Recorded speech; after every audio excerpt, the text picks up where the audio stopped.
Hi friends, మన ఛానల్ని ఎవరైతే చూస్తున్నారో సబ్స్క్రైబ్ చేసుకునే వాళ్ళైతే ముందుగా సబ్స్క్రైబ్ చేసుకోండి ఫ్రెండ్స్. అలాగే మేమైతే ఈరోజు కరీంనగర్ వెళ్తున్నాము. వెళ్ళే దారిలో చూసారా వర్షం అయితే ఎలా పడిందో. పని ముగించుకొని వచ్చే దగ్గరనైతే దారిలో చాలా ఆకలి అయితే వేసింది. ఒక హోటల్ దగ్గరనైతే ఆగినామండి. చెరొక ప్లేట్ దోశ అయితే ఆర్డర్ చెప్పినాము. దోశ వచ్చేసి టేస్ట్ అయితే సూపర్ ఉంది, నాకైతే చాలా బాగా నచ్చింది. దోశలోకి అయితే అల్లం చట్నీ, పల్లి చట్నీ అయితే ఇచ్చారు. అలాగే ఒక చిన్న బౌల్ సాంబార్ కూడా ఇచ్చారు. మా ఆయన ఆ తర్వాత ఒక గ్లాస్ టీ అయితే ఆర్డర్ పెట్టుకున్నాడు. ఈ టీ అయితే చాలా బాగుందట. అలాగే వచ్చే దారిలోనైతే మేమైతే ఒక దగ్గర ఆగేసి ఇలా ఒక హాఫ్ కేజీ మిక్చర్ ప్యాకెట్ అయితే తీసుకున్నాము. ఇంట్లో తినడానికి ఏమీ లేవు. అలాగే ఇవి వచ్చేసి బార్లీ గింజలండి. ఇవైతే బార్లీ గింజలు కొంచెం ఉడకబెట్టుకొని తింటే చాలా మంచిది హెల్త్కి అయితే. అలాగే ఇవి వచ్చేసి జొన్నలు, 2 kgs జొన్నలు అయితే తీసుకున్నాము.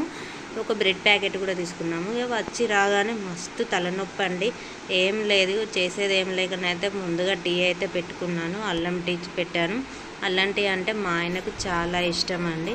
టీ అయితే అయిపోయింది. ఇందాక తీసుకొచ్చిన బ్రెడ్ను చాయ్ ఈవినింగ్ అయితే తాగేసినామండి. వచ్చేసరికి 4 o'clock అయితే అయిపోయింది. అలాగే మన వీడియో నచ్చితే లైక్, షేర్, సబ్స్క్రైబ్ చేయండి ఫ్రెండ్స్.